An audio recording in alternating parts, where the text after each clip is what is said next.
I think I definitely had a unique experience in Torino, and I was just at the junior level a couple years before, and to make the jump from junior to senior is difficult enough, but I had the goal on top of that to make the Olympic team. That was a lifelong goal of mine. I wanted to compete at the Olympics, and making the team was so fulfilling and satisfying to me that I was truly there to enjoy the experience and be kind of the guy that was glad to be there.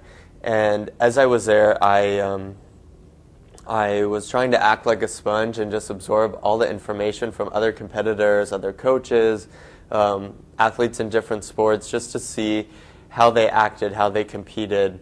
And for me, it was really educational because I was young and I was trying to learn what is it to be an elite competitor, what is it to be an Olympic athlete. I mean, I guess I got to that level pretty quickly. So I just spent the whole time in Torino seeing everyone, seeing everything, meeting as many people as I could, talking to everybody. And I feel like I really got the whole Olympic experience. And since then, I've had a lot of experiences in the last 4 years in my climb, I guess, to this level. And some of them were great, some of them were not great. And it's true what they say, that you learn more from the falls than you do the perfect landings. And if you look at the World Championships this year, there were 5 or 6 guys that really had strong scores.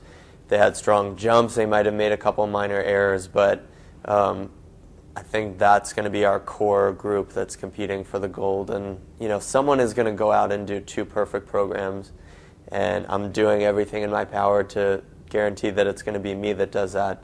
But I think that whoever does that is going to be the one that takes home the gold medal. I'm definitely always in reflection of how I'm performing, and I think most athletes would tell you they're their own worst critics. So you're constantly just picking apart what you're doing, but that's good. For me, I don't ever want. I guess I do want to feel satisfied, but I don't ever want to feel like, okay, that's enough. I'm good enough. It's like you always want to push yourself to the next level. And then I wouldn't say that I'm like analyzing or scrutinizing other competitors, but I am appreciating them for sure, because as I'm an athlete and competitor in the sport, I'm also a big fan of it, and I care about it. I love it very much, and so I think that our doors are kind of open to creativity and individuality. Much like a lot of the extreme sports, they'll probably tell you the same thing, the snowboarders and stuff. Their technique's all a little different, their style's all a little different.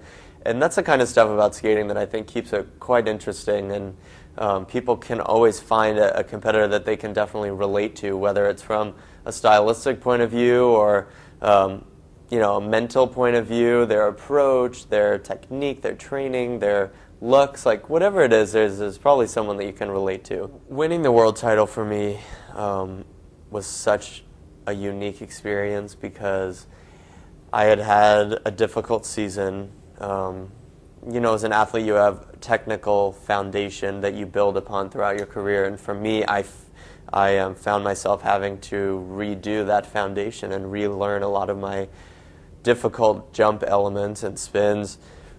And so the season was definitely a roller coaster, but a very natural progression where I felt a little more confident, a little more comfortable with each event. And by the time I got to the World Championships, I was able to do exactly what I want to do in Vancouver, which is just be calm and trust my training, trust my preparation, know that I'm physically and mentally strong enough. And to do it all in my hometown in front of such a supportive crowd, it's something that I'm so thankful for. I can't imagine any moment in my life being quite as special as that. I carry that strength and that motivation with me as I train every day and as I look forward to hopefully accomplishing another huge goal of mine in Vancouver. And it gives me just a lot of joy, and it sort of just rejuvenated me to really love what I'm doing and love my sport again. And I would say that this Olympics, more so than any other, it's going to be the marquee event. What's cool and kind of lucky for me is that I hate the word favorite, but I'll say favorite.